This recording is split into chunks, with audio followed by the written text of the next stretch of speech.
Hello friends, welcome to AP studies के आज की इस वीडियो में लेकर आए हैं हिस्ट्री एनसीईआरटी क्लास 6 का लेसन 3।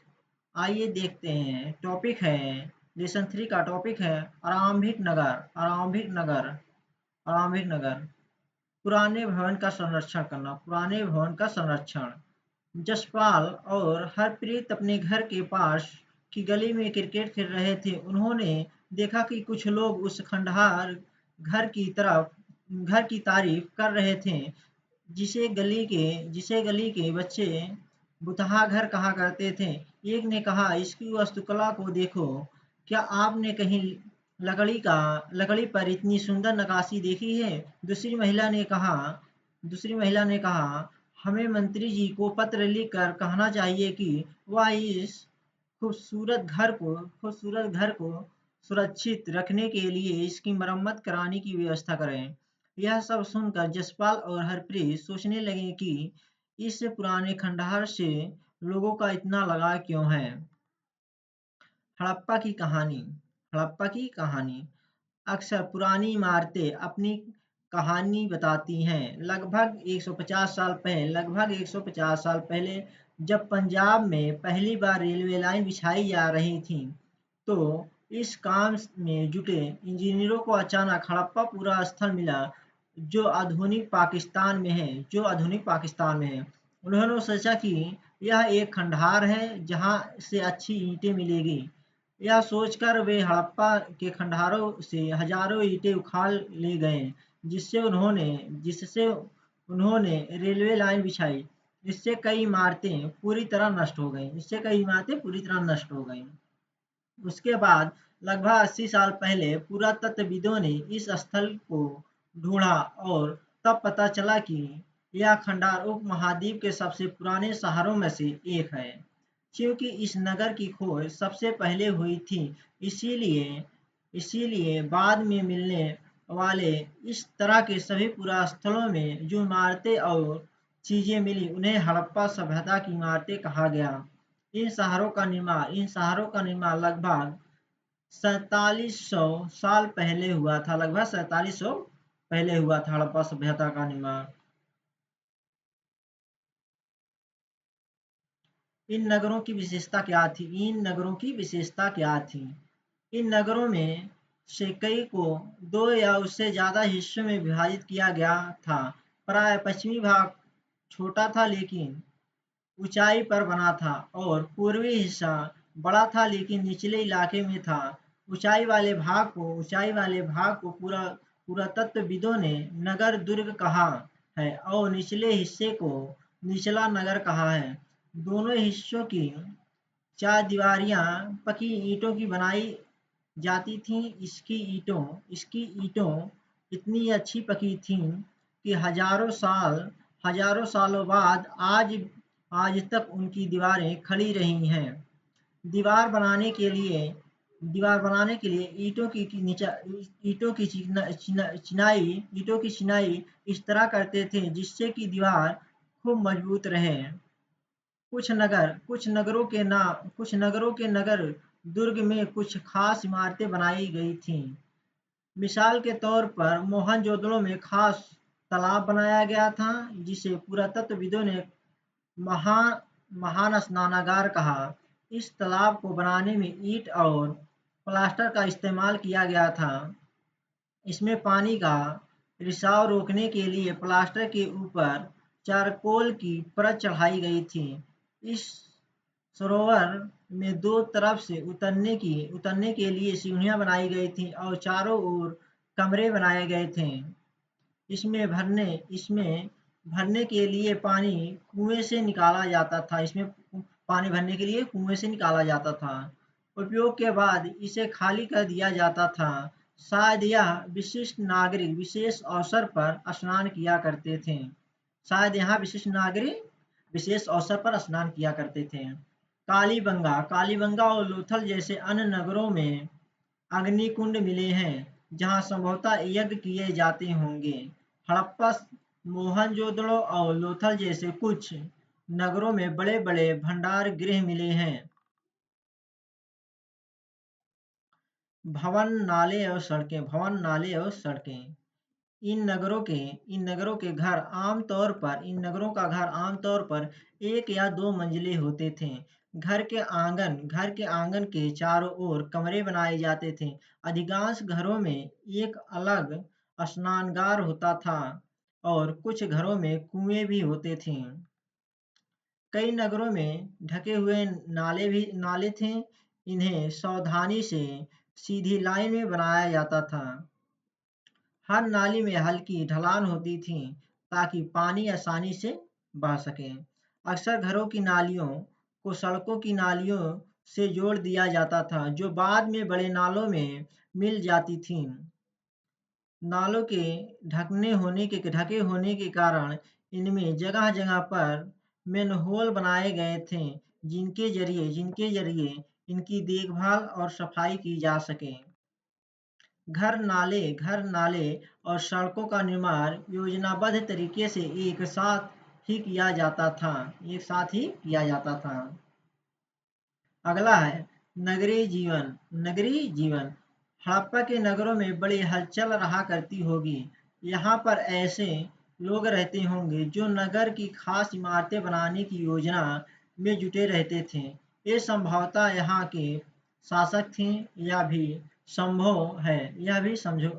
संभव है कि ये शासक लोगों को भेजकर दूर-दूर से धातु, बहुमूल्य पत्थर और अन्य उपयोगी चीजें मंगवाते थे। शायद शासक लोग खूबसूरत मनकों तथा सोने चांदी से बने आभूषण जैसी कीमती चीजों को अपने पास रखते होंगे। इन नगरों में लिपि भी होते थे जो मोहरों पर लिखे ही थे और शायद अन्य चीजों पर भी लिखते होंगे जो बच नहीं पाई हैं। इसके अलावा नगरों में शिल्पकार स्त्री पुरुष भी रहते थे जो अपने घरों या किसी उद्योग स्थल पर तरह तरह की चीजें बनाते होंगे। लोग लंबी यात्रा भी करते थे और वहां से उपयोगी वस्तु लाते थे और साथ ही लाते थे सुदूर देशों की किस्से कहानियां। मिट्टी से बने कई खिलौने हैं मिले हैं जिनसे बच्चे खेलते होंगे। अगला है नगर नगर और नए शिल्प। आओ अब कुछ ऐसी चीजों के बारे में अध्ययन करें जो हड़प्पा सभ्यता के नगरों से प्राप्त हुई हैं। हड़प्पा सभ्यता के नगरों से प्राप्त हुई है, उसके बारे में कुछ चीजें जानते हैं। पुरातत्वविदों को जो चीजें वहीं मिली हैं, उनमें अधिकतर पत्थर, शंख, तांबे, कांसे, सोने और चांदी जैसी धातुओं से बनाई गई थीं। तांबे और कांसे से औजार, हथियार, गहने और बर्तन बनाए जाते थे। सोने और चांदी से गहने और बर्तन बनाए जाते थे। यहाँ मिली सबसे आकर्षक वस्तुओं में मनके, बाट और फलक है। हड़प्पा सभ्यता के लोग पत्थर की मोहरें बनाते थे। इन इन आयताकार मोहरों पर सामान्यतः जानवरों के चित्र मिलते हैं। हड़प्पा सभ्यता के लोग काले रंग से डिजाइन किए हुए खूबसूरत लाल मिट्टी के बर्तन बनाते थे। हड़प्पा सभ्यता के लोग संभवतः 7 साल पहले मेहरगढ़ में कपास की खेती होती है। मोहनजोदड़ो से कपड़े के टुकड़ों के अवशेष चांदी के और फूलदान के ढक्कन तथा कुछ अन्य तांबे की वस्तुओं से चिपके हुए मिले हैं। पकी मिट्टी तथा फ्यांस से बनी तकलियां सूत कटाई का संकेत देती हैं। इनमें से अधिकांश वस्तुओं का निर्माण विशेषज्ञों ने किया था। विशेषज्ञ उसे कहते हैं जो किसी खास चीज को बनाने के लिए खास परीक्षण लेता है, जैसे पत्थर तलाशना, मनके चमकाना या फिर मोहरों पर पच्चीकारी करना आदि। आदि आदि मूर्ति का चेहरा कितने आकर्षक ढंग से बनाया गया है और उसकी दाढ़ी कितनी अच्छी तरह से दर्शाई गई है। पृष्ठ संख्या जो 26 पर चित्र है यहाँ पे। यह किसी विशेषज्ञ मूर्तिकार का ही काम हो सकता है। हर व्यक्ति विशेषज्ञ नहीं हो सकता था। हमें यह पता नहीं है कि क्या सिर्फ पुरुष ही ऐसे कामों में प्रतिष्ठा हासिल करते थे या फिर केवल महिलाएं ही। शायद कुछ महिलाएं और पुरुष दोनों ही इस काम में दक्ष थे। फेयांस पत्थर और शंख प्राकृतिक तौर पर पाए जाते हैं, लेकिन फेयांस को कृत्रिम रूप से तैयार किया जाता है। बालू या इस स्फटिक पत्थरों के चूर्ण को गोंद में मिलाकर उनसे वस्तु बनाई जाती थी। उसके बाद उन वस्तुओं पर एक चिकनी परत चढ़ाई जाती थी। इस चिकनी परत के रंग प्राय नीले या हल्के समुद्री हरे होते थे। फ्रांस से मन की चूड़ियाँ, बाले और छोटे बर्तन बनाए जाते थे। फ्रांस से क्या क्या बनता था? मन के चूड़ियाँ, बाले और छोटे बर्तन बनाए जाते थे। कच्चे माल की खोज कच्चे माल की खोज कच्चे माल की खोज कच्चा माल उन पदार्थों को कहते हैं कच्चा माल वो पदार्थों को कहते हैं जो या तो प्राकृतिक रूप से मिलते हैं या फिर किसान या पशुपालक उनका उत्पादन करते हैं। जैसे लकड़ी या धातुओं के अयस्क प्राकृतिक रूप से उपलब्ध कच्चे माल हैं। इनमें से फिर कई तरह की चीजें बनाई जाती हैं। मिसाल के तौर पर किसानों द्वारा पैदा किए गए कपास को कच्चा माल कहते हैं, जैसे जिससे बाद में कटाई बुनाई करके कपड़ा तैयार किया जाता है। हड़प्पा में लोगों को कई चीजें वहीं मिलती थीं, लेकिन तांबा, लोहा, सोना, चांदी और बहुमूल्य पत्थरों जैसे पदार्थों को वे दूर दूर से आयात करते थे। सोना, चांदी, पत्थर जैसे पदार्थ। हड़प्पा के लोग तांबे का आयात संभवतः आज के राजस्थान से करते थे। यहाँ तक कि पश्चिमी एशियाई देश ओमान से भी तांबे का आयात किया जाता था। कांसा बनाने के लिए तांबे के साथ मिलाई जाने वाली धातु टीन का आयात आधुनिक ईरान और अफगानिस्तान से किया जाता था। सोने का आयात आधुनिक कर्नाटक और बहुमूल्य पत्थर का आयात गुजरात, ईरान और अफगानिस्तान से किया जाता था। रहने वालों के लिए भोजन। लोग नगरों के अलावा गांव में भी रहते थे। वे अनाज उगाते थे और जानवर पालते थे। किसान और चरवाहे ही शहरों में रहने वाले शासकों, लेखकों और दस्तकारों को खाने के सामान देते थे। पौधों के अवशेषों से पता चलता है कि हड़प्पा के लोग गेहूं, जौ, दालें, मटर, धान, तिल और सरसों उगाते थे। जमीन की जुताई के लिए हल का प्रयोग एक नई बात थी। हड़प्पा काल के हल तो नहीं बच पाए हैं क्योंकि वे प्राय लकड़ी से बनाए जाते थे, लेकिन हल के आकार के खिलौने मिले हैं। इस क्षेत्र में बारिश कम होती है, इसीलिए सिंचाई के लिए लोगों ने कुछ तरीके अपनाए होंगे। संभवतः संचय पानी का संचय किया जाता होगा और ज़रूरत पड़ने पर फसलों की सिंचाई की जाती होगी।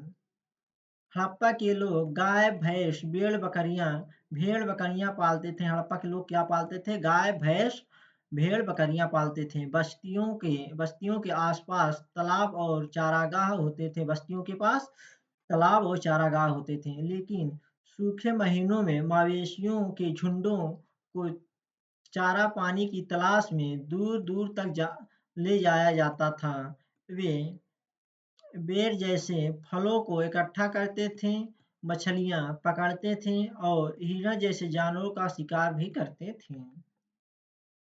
गुजरात गुजरात में हड़प्पाकालीन नगर का सूक्ष्म निरीक्षण। कच्छ के इलाके में खादिर बेट के किनारे धौलावीरा नगर बसा था। वहाँ साफ पानी मिलता था और जमीन उपजाऊ थी। जहाँ हड़प्पा सभ्यता के कई नगर दो भागों में विभाजित थे, वहीं धौलावीरा नगर को 3 भागों में बांटा गया था। इसके हर हिस्से के चारों ओर पत्थर की ऊंची-ऊंची दीवारें बनाई गई थीं। इसके अंदर जाने के लिए बड़े-बड़े प्रवेश द्वार थे। इस नगर में एक खुला मैदान भी था जहां सार्वजनिक कार्यक्रम आयोजित किए जाते थे। इस नगर में एक खुला मैदान था जहां सार्वजनिक कार्यक्रम आयोजित होता था। यहाँ मिले कुछ अवशेषों में हड़प्पा लिपि के बड़े-बड़े अक्षरों को पत्थर में खुदा पाया गया है। इन अभिलेखों को संभवतः लकड़ी में जड़ा गया था। यह एक अनोखा अवशेष है क्योंकि आमतौर पर हड़प्पा के लेख मोहर जैसी छोटी वस्तुओं पर पाए जाते हैं। गुजरात की खंभात की खाड़ी में मिलने वाली साबरमती की एक उपनदी साबरमती की एक उपनदी के किनारे बसा लोथल नगर ऐसे स्थान पर बसा था जहां कीमती पत्थर जैसा कच्चा माल आसानी से मिल जाता था। यह पत्थरों, शंखों और धातुओं से बनाई गई चीजों का एक महत्वपूर्ण केंद्र था। इस नगर में भंडारगृह भी था। इस भंडारगृह से कई मोहरें और मुद्राकान या मोहरबंदी गीली मिट्टी पर दबाने से बनी उनकी छाप मिले हैं। यहाँ पर एक इमारत भी मिली है जहाँ संभवतः मनके बनाने का काम होता था। पत्थर के टुकड़े, अधबने मनके बनाने वाले उपकरण और तैयार मनके भी यहाँ मिले हैं। मुद्रा मोहर और मुद्राकान या मोहरबंदी। मोहरों पर प्रयोग सामान से भरे उन डिब्बों या थैलों को चिन्हित करने के लिए किया जाता था जिन्हें एक जगह से दूसरे जगह भेजा जाता था। थैले को बंद करके उनके मुहानों पर गीली मिट्टी पोत कर उन पर मोहर लगाई जाती थी। मोहर की छाप को मोहरबंदी कहते हैं। अगर यह छाप टूटी हुई नहीं होती थी तो यह साबित हो जाता था कि सामान के साथ छेड़छाड़ नहीं हुई है। सभ्यता के अंत का रहस्य। हड़प्पा सभ्यता का अंत का रहस्य। लगभग 3900 साल पहले बड़ा बदलाव देखने को मिलता है। अचानक लोगों ने इन नगरों को छोड़ दिया। लेखन, मोहर और बांटों का प्रयोग बंद हो गया। दूर दूर से कच्चे माल का आयात काफी कम हो गया। मोहनजोदड़ो में सड़कों पर कचरे के ढेर बनने लगे। जल निकासी प्रणाली नष्ट हो गई और सड़कों पर ही झुग्गी नुमा घर बनाए जाने लगे। यह सब क्यों हुआ? कुछ पता नहीं। कुछ विद्वानों का कहना है कि नदियां सूख गई थीं। अन्य विद्वानों का कहना है कि जंगलों का विनाश हो गया था। इसका कारण ये हो सकता है ईंटें पकाने के लिए ईंधन की जरूरत पड़ती थी। इसके अलावा मवेशियों के बड़े-बड़े झुंडों से चारागाह और घास वाले मैदान समाप्त हो गए होंगे। कुछ इलाकों में बाढ़ आ गई, लेकिन इन कारणों से यह स्पष्ट नहीं हो पाता है कि सभी नगरों का अंत कैसे हो गया, क्योंकि बाढ़ और नदियों के सूखने का असर कुछ ही इलाकों में हुआ होगा। ऐसा लगता है कि शासकों का नियंत्रण समाप्त हो गया। जो भी हुआ हो, परिवर्तन का असर बिल्कुल साफ दिखाई देता है। आधुनिक पाकिस्तान के सिंध और पंजाब की बस्तियां उजड़ गई थीं। कई लोग पूर्व और दक्षिण के इलाकों में नई और छोटी बस्तियों में जाकर बस गए। इसके लगभग 14 साल बाद नए नगरों का विकास हुआ। इनके बारे में 5 और 8 अध्याय में पढ़ेंगे। थैंक यू फ्रेंड्स, वीडियो अच्छी लगे चैनल सब्सक्राइब और लाइक करें। जय हिंद दोस्तों।